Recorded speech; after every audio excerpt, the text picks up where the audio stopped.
মেয়ে আমার পছন্দ হয়েছে গু। কণ্ঠটা খুব চেনা লাগছে। মাথা তুলে তাকিয়ে মেঘ অবাক হয়ে যায়। কাব্য, যাকে 3 বছর আগে ছেড়ে এসেছে, যে তাকে নিজের থেকেও বেশি ভালোবেসেছিল, কিন্তু এই সম্পর্কের কোনো ভবিষ্যৎ নেই বলে কাব্যকে ছেড়ে আসে মেঘ। আজ কাব্য তার সামনে বিয়ের পাত্র হয়ে বসে আছে। কাব্য একভাবে তাকিয়ে আছে, কিন্তু কাব্য এই অবস্থানে এলো কিভাবে? খুব দরিদ্র পরিবার থেকে এই অবস্থায়। মেঘ একভাবে তাকিয়ে আছে কাব্যের দিকে। কাব্য নিচের দিকে তাকিয়ে আছে। আলহামদুলিল্লাহ, তাহলে বিয়ের একটা দিন ঠিক করি। মেঘের বাবা, আজই বিয়ে? কাব্য শুনে সবাই অবাক। আজই? কিন্তু কেন? দেখুন, আমি নতুন একটা প্রজেক্ট কাজ শুরু করব, তাই এরপর আমি ছুটি পাবো না, তাই বলছি আজই, যদি আপনাদের আপত্তি না থাকে। কাব্য, কাব্যের বাবা আর মেঘের বাবা দুই খুব ভালোই ঘনিষ্ঠ বন্ধু হয়ে গেছে, তাই এই সিদ্ধান্তে তাদের আপত্তি নেই। মেঘ অবাক হয়ে বসে থাকে। সন্ধ্যা মধ্যে বিয়ের কাজ শেষ করে মেঘকে নিয়ে আসা হয়। রাত 1-1টা বাজে। বাসর ঘরে বসে আছে মেঘ। কিছুক্ষণ পর কাব্য রুমে এসে দরজা লাগিয়ে দেয়। কাব্য এসে মেঘের কাছে বসে। বাহ, আজও তুমি ঠিক আগের মতোই সুন্দরী। কাব্য, কাব্য তুমি কিভাবে? মানে মেঘ, পরিবারের শেষ সম্পদ দিয়ে একটা ব্যবসা শুরু করেছিলাম, যা হঠাৎই দাঁড়িয়ে যায়। হ্যাঁ, অনেক কষ্ট করতে হয়েছে। শুনে খুশি হলাম। দেখলে আমার ভাগ্য আমাদের এক করেই দিল। সেটাই। যা বলছিলাম, আজ ও তুমি আগের মতোই সুন্দরী আছো। আর আর আজ ও তুমি ভালোবাসার যোগ্য নও। মানে? কিছু না। আজও ভালোবাসো না? তাহলে বিয়ে? কাব হেসে উঠে দাঁড়ায়। মেঘ, যখন ছেড়ে গিয়েছিলে একবারও ভেবেছ আমার কি হবে? আমার চলার পথ হয়তো কঠিন ছিল, কিন্তু কখনো তোমাকে বুঝতে দেইনি। আর কি বলেছিলে? ভবিষ্যৎ? মেঘ, তুমি কখনো এটা জিজ্ঞেস করতে আমি খেয়েছি কিনা? না। রোজই চাকরি পেয়েছ? আমার বিয়ের জন্য চাপ দিচ্ছে। আমাকে ভুলে যাও এসব বলতে। একটা বেকার ছেলের কাছে এই কথাগুলো কতটা কষ্টকর বুঝো? আর বিয়ে? মেঘ এবার বুঝবে ভালোবাসার মানুষ কষ্ট দিলে কেমন লাগে। আর হ্যাঁ, তুমি ডিভোর্সও দিতে পারবে না। কেন জানো? আলহামদুলিল্লাহ, যখন আমার ব্যবসা উচ্চতায় ছিল তখন তোমার বাবা একটা বড় পরিমাণ লোন নেয় আমার বাবার থেকে। আর মেঘ, তিনি যে কাগজে সই করেছেন সেটা আমার দেয়া, যাতে মাসিক সুদ 5 আছে। মানে বুঝো? এই 2 বছরে তার পরিমাণ কত হবে? বাদ দাও, তোমার বোনের ও তো বিয়ের কথা চলছে, তাই না? হ্যাঁ, আমার ফ্রেন্ডের ছোট ভাই এর সাথে। পাকা কথা শেষ। আচ্ছা, কেমন হবে যদি বিয়েটা ভেঙে যায়? আর সবাই যখন জানবে বিয়েটা ভেঙে গেছে মেয়ের বড় বোনের জন্য, কেমন হবে মেঘ? ইস, তো আমার কথা মতো চলা ছাড়া কোনো উপায় নেই তোমার? বলেই কাব্য পাশে বসে। মেঘের চোখ ছলছল করছে। এতটা ঘৃণা কাব্যের মনে জমে আছে তার প্রতি। মেঘের দিকে তাকিয়ে কাব্য চোখ নামিয়ে ফেলে। নামো কাব্য। কি মেঘ? বিছানা থেকে নামো। কেন? তোমার সাথে এক বিছানায় ঘুমানো অসম্ভব। যাও ফ্লোরে ঘুমাও। কাব্য, নামো। ধমক খেয়ে কেঁদেই দেয় মেঘ। কাব বিরক্ত হয়ে একটা কাঁথা আর বালিশ ফ্লোরে ছুঁড়ে মারে। তারপর এসে মেঘের হাত ধরে টান দিয়ে বিছানা থেকে ফ্লোরে নামিয়ে দেয়। মেঘ কেঁদেই যাচ্ছে। কাব্য বিছানায় শুয়ে পড়ে।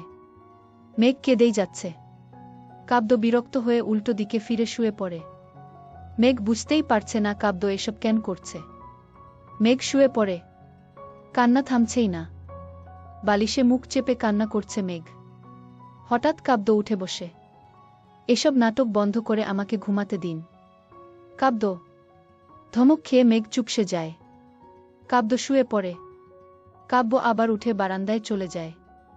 সেখানে গিয়ে চেয়ারে বসে মাথা নামিয়ে ঘুমানোর চেষ্টা করছে। মেঘ কাব্যের দিকে তাকিয়ে আছে। এই ছেলে কাব্য? না, কাব্য এমন ছিল না। মেঘকে কষ্ট দিতে পারে না কাব্য। ভাবতে ভাবতে মেঘ ঘুমিয়ে পড়ে। সকালে পানির ঝাপটায় মেঘের ঘুম ভেঙে যায়। কাব্য দাঁড়িয়ে আছে পানির গ্লাস নিয়ে। আর কত ঘুমাবেন? উঠুন কাব্য। মেঘ কিছু না বলে বেরিয়ে যায়। কাব্য রেডি হয়ে বেরিয়ে যায় রুম থেকে। মেঘ এরই মধ্যে নাস্তা বানিয়ে টেবিলে দেয়। কাব্য না খেয়েই বের হবে তখনই। কাব্য, নাস্তা খেয়ে যা মা। না মা, ওটা খাবার যোগ্য না, ওই নাস্তার কোনো ভবিষ্যৎ নেই। কাব্য, বলেই কাব্য বেরিয়ে যায়। মেঘ চুপ করে দাঁড়িয়ে থাকে। তার মনে হচ্ছে সারা জীবন এই অত্যাচার সহ্য করেই থাকতে হবে। কিন্তু কাব্য কি শুধু প্রতিশোধ এর জন্যই তাকে বিয়ে করেছে? রান্নার দিকে তাকিয়ে আনমনা হয়ে দাঁড়িয়ে আছে মেঘ, অপলক দৃষ্টি যেন খুঁজে যাচ্ছে তার লক্ষ্যবস্তু। চোখ ছলছল করছে এখনো, তবে তা চাপা দিয়ে আছে মেঘ। হঠাৎ কাঁধে কারো হাত পড়তেই আটকে উঠে মেঘ। ঘুরে তাকিয়ে দেখে কাব্যের মা দাঁড়িয়ে আছে। জিমা, কিছু লাগবে? মেঘ, তুমি ঠিক আছো মা? মা, হ্যাঁ মা, কেন? কিছু হয়েছে? না মা, আসলে মায়ের জন্য মন খারাপ করছে। এই তো মা, পেছন থেকে বলে উঠে মেঘের মা। মাকে দেখেই মেঘ ছুটে গিয়ে জড়িয়ে ধরে। মেয়েকে কাছে পেয়ে মাও শক্ত করে জড়িয়ে ধরে। মেঘের খুব কাঁদতে ইচ্ছে করছিল, এখন আর নিজেকে ধরে রাখতে পারল না। মাকে জড়িয়ে ধরেই কেঁদে উঠে মেঘ। মেঘের কান্না দেখে মা অবাক হয়ে যায়। মেঘ তো এত সহজে কাঁদে না। মেঘকে শান্ত করে রুমে নিয়ে যায় তিনি। কিরে, তুই আজ এমনভাবে কাঁদছিস কেন? মেঘের মা। না মা, তোমাদের কথা মনে পড়ছিল তাই আর কি। একদিনেই? না মানে? সবকিছু ঠিক আছে তো মেঘ? হ্যাঁ মা। মা আর কিছু বলার আগেই রান্নার ছলে বেরিয়ে যায় মেঘ। ওইদিকে অফিসে কাব্য চুপচাপ কাজ করছে, হঠাৎ রুমে কলিগ আসে। কাব্য, এই কাজটা করে দিও তো। কলিগ: আচ্ছা কাব্য। কাব্য, তোমার ব্যবসা আছে, তাও এখানে? ব্যবসা হচ্ছে পরিবারের জন্য, আর জবটা আমার জন্য। আমার নিজেরও কিছু স্বপ্ন আছে। তা বিয়ের পরই অফিসে? That's none of your business.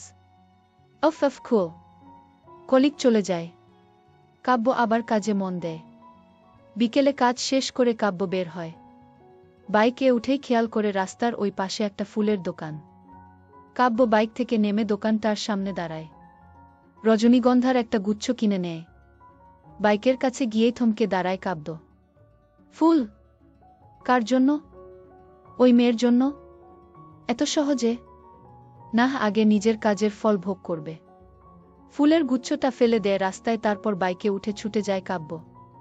দরজায় নক দিতেই দরজা খোলে মেঘ, হাসি মুখে। এসে পড়েছেন? আজ দিন কেমন ছিল মেঘ? হোয়াট? কাব্য: আচ্ছা রুমে চলো, ফ্রেশ হবে, তারপর দ্রুত বের হয়ে আসো, আম্মু আব্বু এসেছেন। অহ, এই জন্য এই নাটক? কাব্য কিছুক্ষণ পর চুপ থেকে তারপর রুমে চলে যায়। ফ্রেশ হয়ে এসে দেখে মেঘ একটা পাঞ্জাবি হাতে নিয়ে দাঁড়িয়ে আছে। নিন, এটা পরে নিন মেঘ। কি নাটক? কাব্য খেয়াল করে দরজা খোলা।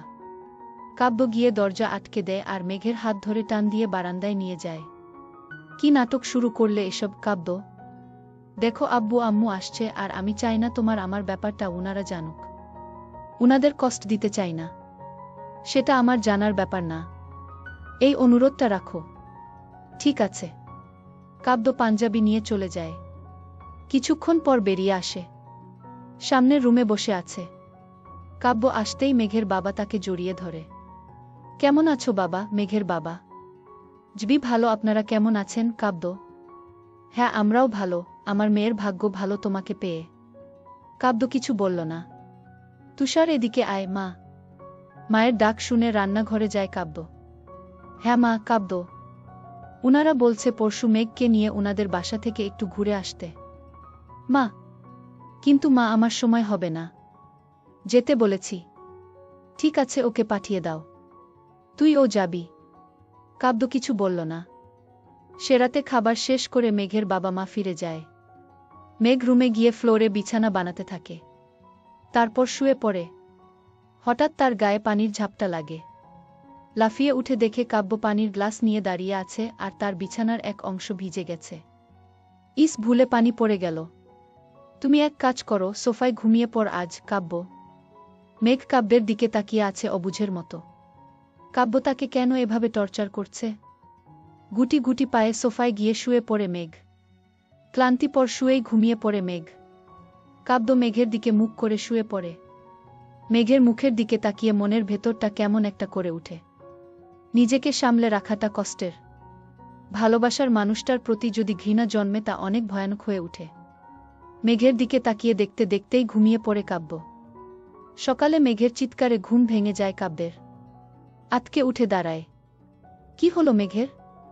কাব্য দ্রুত উঠে বেরিয়ে দেখে মেঘ সোফার উপর উঠে দাঁড়িয়ে আছে আর ফ্লোরে একটা তেলাপোকা। এই জন্য এত চিৎকার? কাব্য বিরক্তি নিয়ে ফিরে যেতে চাইলেই মেঘের এই অবস্থা দেখে এগিয়ে গিয়ে তেলাপোকাটা সরিয়ে দেয়। মেঘ যেন হাফ ছেড়ে বাঁচে।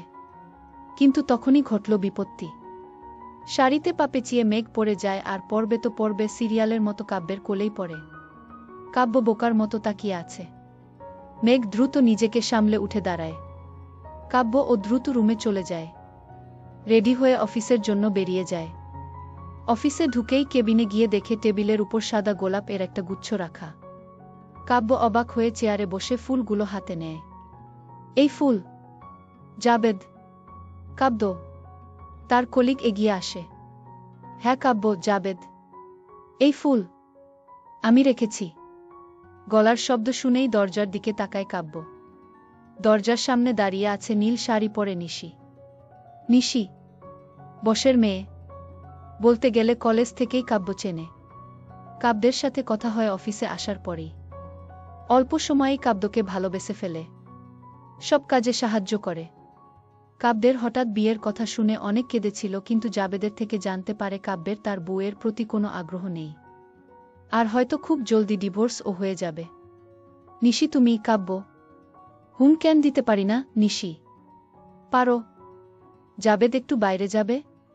হ্যাঁ জাবেদ। জাবেদ চলে যায়। কাব্য আমি জানি বিয়েটা তুমি ইচ্ছায় করনি। ব্যাপার না, সব ঠিক হয়ে যাবে, কাব্যের হাতে হাত রেখে বলে নিশি। কাব্য উত্তর না দিয়ে কাজে মন দেয়। এইদিকে বাসায় বিছানা গোছানোর সময় কাব্যের ডায়েরিটা খুঁজে পায় মেঘ। হাতে নেয় সেটা। খুলে পড়বে তখনই তার ভেতর থেকে বেরিয়ে ফ্লোরে পড়ে দুইটা ছবি। ছবি তুলে নিয়ে দেখে কাব্যের পাশে একটা মেয়ে। মেঘ বুঝতে পারে কাব্য এখন অন্য কাউকে ভালোবাসে। আর এই বিয়ে তাকে কষ্ট দিতেই। কান্না আসছে খুব। ডায়েরিটা পড়া হয় না আর। সব আগের মতো রেখে দ্রুত বাথরুমে গিয়ে শাওয়ার ছেড়ে কাঁদতে থাকে মেঘ। এই কষ্ট কেন? কাব্য তাকে কষ্ট দেওয়ার জন্য বিয়ে করেছে, এই জন্য নাকি কাব্য অন্য কারো বলে? বুঝতে পারছে না মেঘ। হয়তো কাব্যকে এখনো সে ভালোবাসে, নাকি আজই কাব্যের প্রতি ভালোবাসা আসছে। প্রশ্নগুলো সূচের মতো আঘাত করছে মনে। বিকেলে কাজ শেষ করে কাব্য বাসায় ফিরবে তখনই বাইকে উঠে বসে নিশি। চলো নিশি। চলো মানে কাব্য, আজ তোমার বাসায় ডিনার করব, আন্টিকে বলেছি দুপুরেই। বাহ ভালো তো। কাব্য কিছু না বলে বাইক স্টার্ট দেয়। বারান্দায় দাঁড়িয়ে মেঘ রাস্তার দিকে তাকিয়ে আছে। হঠাৎ দেখল কাব্য একটা মেয়েকে নিয়ে ফিরেছে। মেয়ে? মেঘ দ্রুত রুম থেকে বের হয়। দরজায় টোকা দিতেই দরজা খোলে মেঘ। কাব্যের পাশে সেই মেয়েটা। ভেতরে চলো কাব্য। কাব্য নিশিকে নিয়ে ভেতরে যায়, যেন মেঘকে সে দেখেইনি। আরে নিশি, এসে পড়েছ? কাব্যের মা। জিবি আন্টি, আর আজকের রান্না কিন্তু আমি করব নিশি। সে কি কেন? নতুন রান্না শিখেছি, তাই আপনাদের আগে খাওয়াবো। পাগল মেয়ে একটা। আপনি রুমে গিয়ে আরাম করুন, রান্নাঘর আমি দেখছি। মা হেসে চলে যায়। নিশি আগেও এমন করেছে কাব্যের মন পেতে। এই তুমি যাও, ফ্রেশ হয়ে এসো, আমার সাহায্য লাগবে নিশি। কাব্য মেঘের দিকে আর চোখে তাকায়। জলে পুড়ে যাচ্ছে মেঘের ভেতরটা। হ্যাঁ সাহায্য করবই, আসছি, তুমি যাও, কাব্য মেঘকে খোঁচা মেরে বলল। কাব্য চলে যেতেই নিশি কিছুক্ষণের জন্য মেঘের দিকে তাকিয়ে তারপর রান্নাঘরে চলে যায়। মেঘ দ্রুত রুমে চলে যায়। কাব্য টাওয়াল নিয়ে ফ্রেশ হতে যাবে তখনই মেঘ তার হাত টান দিয়ে সামনে আনে। এসব কি? কে এই মেয়ে? আর ও মেঘ? তাতে তোমার কি? আর ও নিশি, খুব ভালো মেয়ে, আমার জন্য পাগল। আমি ওকে বিয়ে করব। তাহলে আমার জীবন নিয়ে এভাবে খেলছো কেন? হা, এত সহজে ভুলে গেলে? যাই হোক সরো। কাব্য মেঘকে সরিয়ে চলে যায়। মেঘ পাথর হয়ে দাঁড়িয়ে থাকে। বাথরুমের দরজার ফাঁক দিয়ে কাব্য একবার মেঘের দিকে তাকায়। তারপর দরজা লাগিয়ে দেয়। ফ্রেশ হয়ে কাব্য রান্নাঘরে চলে আসে। নিশি রান্না করছে। কাব্য গিয়ে তাকে সাহায্য করতে থাকে। মেঘ সোফায় বসে এসব দেখছে। গা কেন যেন জ্বলে যাচ্ছে। স্বামীকে ভালো না বাসলেও কি অন্য মেয়েকে তার পাশে দেখা যায় না? মেঘ কিছুতেই স্থির থাকতে পারছে না। কয়েকবার পানি খাবার ছলে রান্নাঘরে যায়। কাব্য খুব ভালোভাবেই নিশির সাথে কথা বলছে, কিন্তু তার সাথে খুব রুড ভাবে বলে। মেঘ আবার এসে সোফায় বসে হাত দুটো কচলাতে শুরু করে। ইচ্ছে করছে কাব্য নিশি দুজনকেই মেরে ফেলতে, গলা চেপে। খাবার তৈরি, সবাই খেতে বসে। মেঘ এখনো রাগে গজগজ করছে। নিশি আর কাব্য পাশাপাশি বসেছে। মেঘ কাব্যকে ঘৃণা করলেই এসব সহ্য হচ্ছে না তার। নিশি সবাইকে খাবার বেড়ে দেয়, কিন্তু মেঘের তরকারি কাব্য আলাদাভাবে দেয়। সবাই খাওয়া শুরু করে। মেঘ খাবার মুখে নিয়েই চমকে উঠে। প্রচণ্ড ঝাল, মুখ পুড়ে যাচ্ছে। খাবার ফেলে দিতে গেলেই চোখ পড়ে কাব্যের উপর। কাব্য ইশারায় খেতে বলছে। যেন ইশারা বলছে আপনি খেতে বাধ্য। প্রচণ্ড কষ্ট হচ্ছে খেতে, তাও খাচ্ছে মেঘ। সারা মুখ লাল হয়ে গেছে, ঘামছে অনেক। খাবার শেষ করেই মেঘ দ্রুত রুমে চলে যায়। প্রচণ্ড ঝাল, অনেক পানি খেয়েও ঝাল কমছে না। হঠাৎ খেয়াল করে টেবিলের উপর দই রাখা। মেঘ দ্রুত সেখান থেকে দই খেয়ে নেয়। ঝাল কমতে থাকে। এখন একটু ভালো লাগছে। কাব্য এত খারাপ, এত পাষাণ, এত কষ্ট দিচ্ছে তাকে ভেবেই ঢুকরে কেঁদে উঠে মেঘ। হঠাৎ একটা প্রশ্ন জাগে মনে, এই দই এর বাটি এখানে কে রাখল? মেঘ কিছুক্ষণ চুপ হয়ে থাকে। এরপরই শুনতে পায় বাইরে কারো ফিসফিস করে কথার শব্দ। মেঘ ধীরে ধীরে দরজার কাছে কান পাতে। রুমে ঢুকেই দেখে কাব্য তার শাড়ি হাতে নিয়ে দাঁড়িয়ে আছে, আর শাড়ি মাঝ বরাবর ছেঁড়া। মেঘ অবাক হয়ে তাকিয়ে আছে, আর কাব্য ও চুপ করে তাকিয়ে আছে। তোমাকে কে বলেছে আমার জামা কাপড় এর সাথে শাড়ি রাখতে? এখন টান দিতে গিয়ে কিসে যেন লেগে ছিঁড়ে গেছে। কাব্য মেঘ কিছু বলল না। মেঘ ভাবছে কাব্য ইচ্ছে করেই শাড়ি ছিঁড়ে ফেলেছে, কিন্তু তা কিন্তু না। তাড়াহুড়া করে জামা বের করতে গিয়ে এমনটা হয়েছে। মেঘ কিছু না বলে চলে যায়। কাব্য আর কিছু বলল না। রাতে মেঘ আর কাব্যের খুব কাছে আসেনি, দূরে দূরেই ছিল। পরের সকালে কাব্য উঠে পছন্দের সাদা শার্টটা বের করে, কিন্তু পরেই মন খারাপ হয়ে যায়। একটা বোতাম ছেঁড়া, এখন এত সময় ও নেই যে ঠিক করবে। আবার শার্টটা খুলে বিছানায় ফেলে অন্যটা পরে বেরিয়ে যায়। মেঘ রান্নাঘরে গুনগুন করে গান গাইছে আর রান্না করছে। মন ভালো তা না, তবে মন ভালো রাখার চেষ্টা। কাব্য বেরিয়ে যায়, এটা দেখেও মেঘ কিছু বলল না। কাজে গিয়ে কাব্যের কেন জানি খারাপ লাগছে। কাল শাড়িটা ছেঁড়ার পর মেঘ কেমন যেন চুপ করেছিল। ধুর, তাতে কাব্যের কি? সে তো এটাই চায় মেঘ কষ্ট পাক। কিন্তু বিকেলে কাজ শেষ করে কাব্য বাইক নিয়ে বেরিয়ে যায়। কিন্তু কিছুটা যেতেই দেখো সামনে নিশি দাঁড়িয়ে আছে। বাইক থামায় কাব্য। নিশি, তুমি ফ্রি আছো? কাব্য: হ্যাঁ, কেন? নিশি: বাইকে ওঠো। নিশি কিছু না বলে উঠে বসে। কাব্য বাইক টেনে শপিং মলে চলে যায়। শাড়ির দোকানে ঢুকতেই নিশির মন পুলকিত হয়ে যায়।